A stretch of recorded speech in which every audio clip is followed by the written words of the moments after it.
Artificial intelligence दुनिया की वे, shape और फॉर्म बदल रही है और अभी तक हमें एआई समझ नहीं आई। अभी हमें यह नहीं पता कि हमने इस एआई के साथ कैसे डील करना है। तो वर्ल्ड इज चेंजिंग अगेन। अब दुनिया में आ रहे हैं ह्यूमनॉइड्स और इतनी स्पीड में आ रहे हैं कि आपने कभी अंदाजा नहीं लगाया होगा। ह्यूमनॉइड्स वो रोबोट्स हैं जो आपके साथ कनेक्टेड रहेंगे। कोई रोबोट आपके घर की सफाई कर रहा होगा, कोई रोबोट आपके लिए शॉपिंग करके दे रहा है, कोई आपके कपड़े तय कर रहा है। एक रोबोट आपकी पूरी जिंदगी चलाने के लिए तैयार है। और ये रोबोट सिर्फ ऐसे नहीं है कि आपने 20,000 30,000 डॉलर्स की प्रोडक्ट खरीद कर अपनी जिंदगी के लिए उसको लाज़िम मलजूम बना दिया। ये वो हैं कि जो सर्वर से हर वक्त कनेक्टेड है। अब ये इतना सारा डेटा आ रहा है, इतनी सारी चीजें आ रही हैं। Literally by going through all of this I am literally sad today. Sad probably शायद एक बड़ा वर्ड है क्योंकि सैड में इतना होता नहीं अल्हम्दुलिल्लाह। I think the right word here is I am a little hurt. और मैं हर्ट इसलिए हूं क्योंकि वो शायर कहता है ना कि आंख जो कुछ देखती है लब पे आ सकता नहीं, आंख जो कुछ देखती है लब पे आ सकता नहीं। महवे हैरत हूं कि दुनिया क्या से क्या हो जाएगी। ये वो फ्यूचर तो नहीं है जो हमने प्रेडिक्ट किया था, लेकिन आपके और मेरे बच्चों को ये फ्यूचर भुगतना पड़ेगा। And I can guarantee you हमारे बच्चे तैयार नहीं हैं। और इसके हवाले से कोई हमें बता नहीं रहा है, कोई हमें गाइड नहीं कर रहा है कि ये स्क्रिप्ट क्या है, ये सारी दुनिया का स्क्रिप्ट क्या है जो चल रहा है। और इस पर बात करनी, इसको जानना और इसको पहचानना आपके लिए बहुत जरूरी है। कहानी क्या है आइए समझते हैं।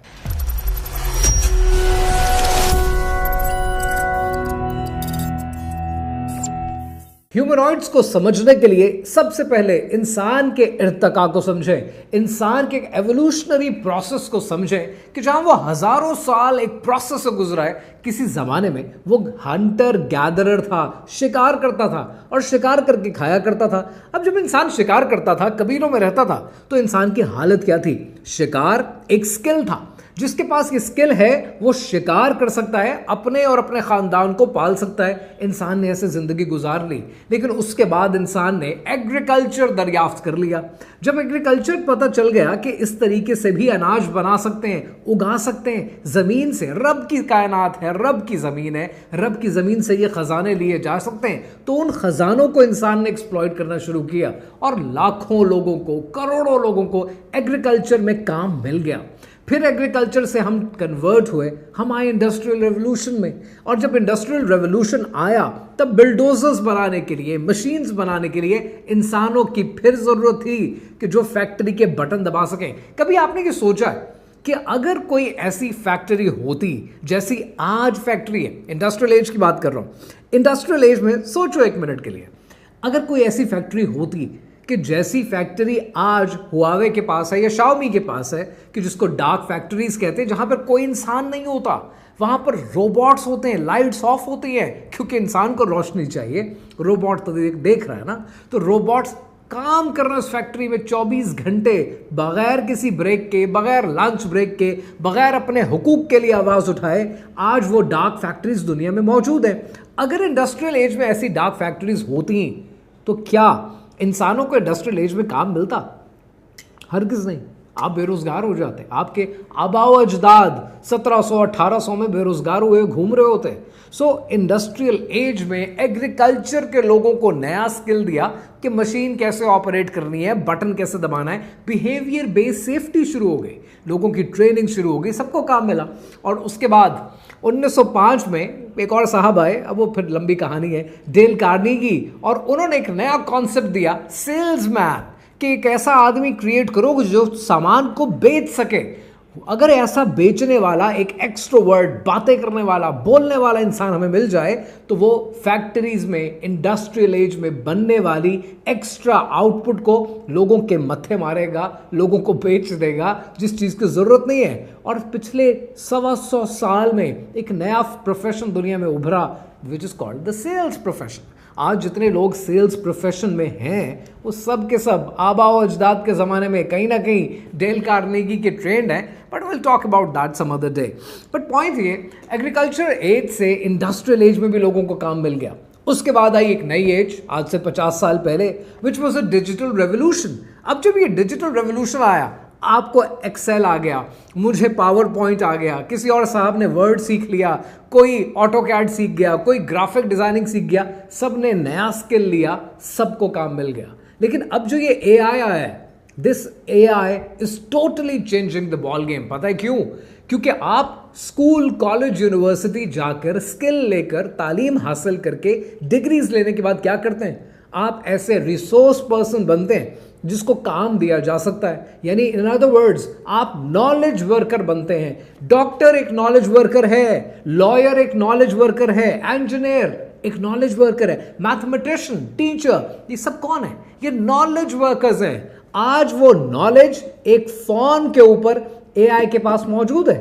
तो आज नॉलेज वर्कर्स की इसलिए जरूरत नहीं है क्योंकि आर्टिफिशियल इंटेलिजेंस दुनिया को इंटेलिजेंट बना रही है। Intelligence is a common currency now. अगर आप ज़हीन हैं तो कोई कमाल नहीं है। जहानत एक प्रॉम्प्ट पे मेरे हाथ में आ जाती है, आपकी जहानत की जरूरत नहीं। This is how the world is changing. मुसीबत ये, अभी हम इसके लिए तैयार नहीं। We are not ready for this. हमें यह नहीं पता कि जितने नॉलेज वर्कर्स को काम नहीं मिलेगा उनको कहां खपाना है। We don't know that. और अब दुनिया में एक नया सिलसिला शुरू हो गया विच इज ह्यूमनॉइड। अच्छा, यहां पर मेरे पास ना बहुत सारे आप लोगों के कमेंट्स आते रहते हैं, मैसेजेस आते रहते हैं, and I talked about the AI the other day. और आप लोग अक्सर कहते हैं कि सर अगर हम एआई सीख लेंगे हमें काम मिल जाएगा। काम मिल जाएगा, चंद लोगों को जरूर मिल जाएगा जो अपने फील्ड में टॉप पे होंगे, लेकिन advance general intelligence and advance super intelligence उनको फिर एलिमिनेट करेगी। तो ये किसी एक इंसान का नौकरी पर चले जाना या चैट जीपीटी या ग्रॉक के अंदर बैठकर या लेनार्डो में बैठकर जॉब कर लेने की बात नहीं हो रही है। We are talking about the human evolution है। सो अब इस ह्यूमन एवोल्यूशन में नॉलेज वर्कर की जरूरत खत्म हो गई। अब ह्यूमनॉइड क्या कर रहा है? अब इस ह्यूमनॉइड को समझने के लिए थोड़ा सा माजी में जाए, and I am gonna take you probably somewhere in 2003 and 2004 कि जिस दौर में गूगल नया नया है, 4-5 साल हुए हैं, सर्च इंजन है, आप हॉटमेल के ऊपर या किसी ज़माने में यूएसए टुडे के ऊपर ईमेल बना करते थे। मेरा पहला ईमेल वहाँ पे था। तो वहाँ पर आप ईमेल्स बनाते हैं। अभी जीमेल नहीं आया दुनिया में। And people, the elites of the world already decided how to run the world by that time. उन्होंने ये डिसाइड किया कि एआई बहुत आगे की बात है। पहले हम टेक्नोलॉजी को इंट्रोड्यूस करते हैं। टेक्नोलॉजी को इंट्रोड्यूस करने के बाद सर्च इंजन ये फीचर लोगों को दे देंगे कि अब आप गूगल पे मैसेज के जरिए भी पूछ सकते हैं, यूट्यूब पे वीडियो ढूंढनी है तो आप माइक ऑन करें और आप बोल सकते हैं। यानी पूरी दुनिया कन्वर्ट हो गई टेक्स्ट से लेके, कन्वर्ट हो गई वॉइस बेस्ड कमांड पे। और जब वॉइस बेस्ड कमांड पे कन्वर्ट हुई तो नए नए टूल्स आ गए। Amazon ने एलेक्सा लॉन्च कर दिया, गूगल ने होम लॉन्च कर दिया। ये टूल्स आ गए जो कॉन्टिन्यूसली आपकी सर्वेलेंस भी कर रहे हैं, आपको सुन भी रहे हैं, आपको मशवरे भी दे रहे हैं और अपनी मर्जी से आपको शॉपिंग करा रहे हैं। अगर एलेक्सा की बात करें, गूगल की बात करें तो घूम फिर के वो अपनी प्रोडक्ट्स को जरूर मंजर आम पर लेके आएगा। कभी भी वो आपको यूट्यूब के अलावा सर्च नहीं देगा, because they are controlling you. वो आपकी आवाज सुन रहे हैं तो आपको कंट्रोल कर रहे हैं। एंड गोइंग फॉरवर्ड वहां से आपको लेकर आए एआई में, और अब एआई से लेकर आ रहे हैं ह्यूमनॉइड में। ह्यूमनॉइड वो रोबोट्स हैं जो 24 घंटे आपके साथ रहेंगे।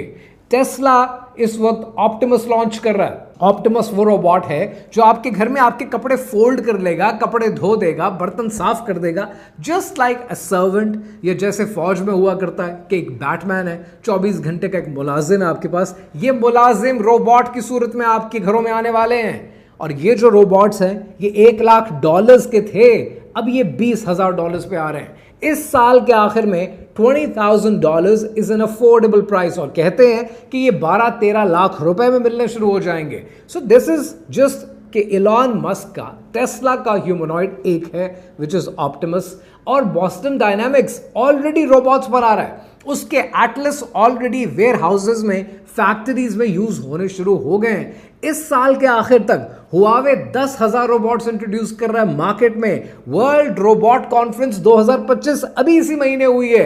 And I am literally shocked, surprised and to a great extent I am hurt as well, क्योंकि इसके अंदर जो फ्लैगशिप होता है ना, कि किसी भी रोबोट कॉन्फ्रेंस के अंदर फ्लैगशिप होगा, कोई भी कॉन्फ्रेंस होगी, मैं ऐसी चीजें पढ़ता रहता हूं।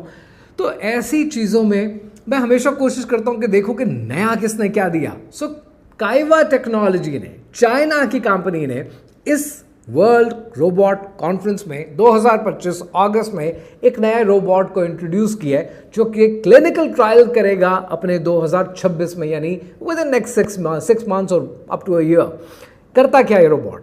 ये रोबोट ये करता है कि आप इस रोबोट के पेट में एक आर्टिफिशियल वूम्ब है और इस वूम्ब में बच्चे को पैदा कर सकते हैं। $14,000 का है। अब जरा थोड़ा सा माजी में जाए, आपको लेके चलता हूं इंडिया में सन 2002 से लेकर 2021 तक क्या हो रहा था गुजरात में। Do you remember that? Gujarat was the surrogacy capital of the world.